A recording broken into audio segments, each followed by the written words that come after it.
Today and for some months now, we've been having a lot of activity at the Abbey and elsewhere where people have been doing what we call mantra rolling.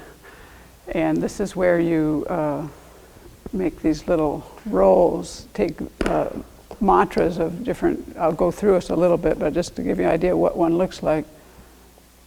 Inside of statues, when a statue gets blessed and consecrated, they're actually filled with precious substances, and the most precious substance is actually these mantras. And so when somebody asks somebody to bless a statue, they often think it's just kind of a quick thing and the person says words over it and that's it, but actually it's a very involved process to consecrate statues.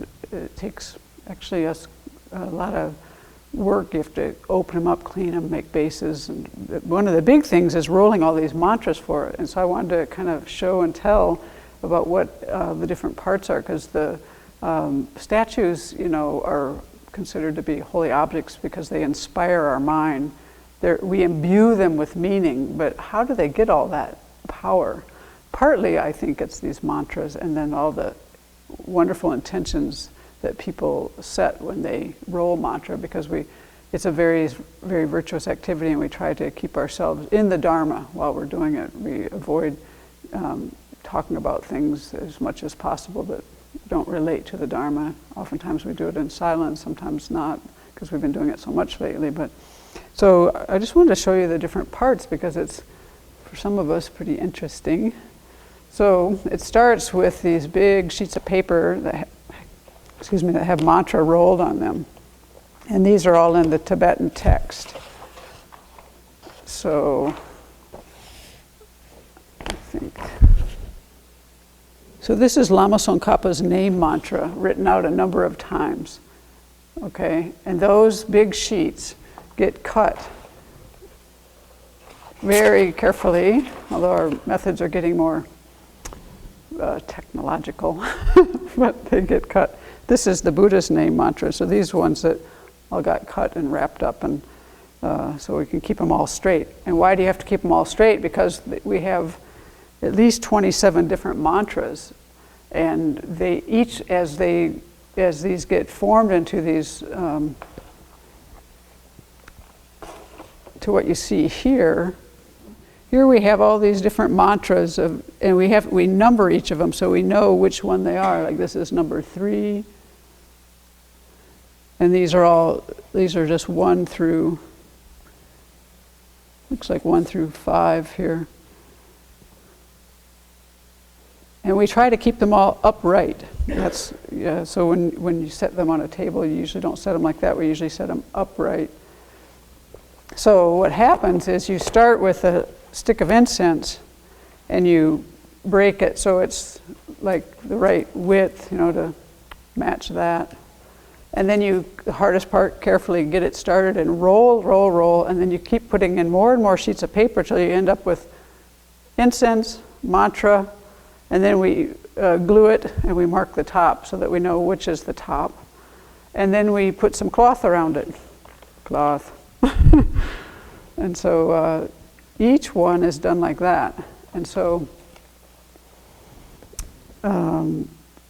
what are the different ones? Well, we have on our list 27, although there's a couple more that I know Lama Zopa also puts in, and there may be others that I don't know about, but we number them according to which mantra that they are, and then they go in different parts. So for example, there's just one mantra that goes into the head if a statue is empty up that tall, up that far, which they aren't all, but many are.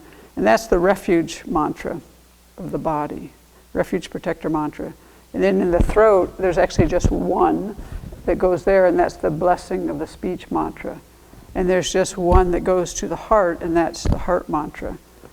And then beyond that, most of them go in different sections. Like there's a whole bunch of them that go in the midsection to certain levels, like Kala Chakra, His Holiness the Dalai Lama, Ling Rinpoche, the Buddhist mantra, Lama Tsongkhapa, Padmasambhava. There's a Mani mantra and the Yogi mantra.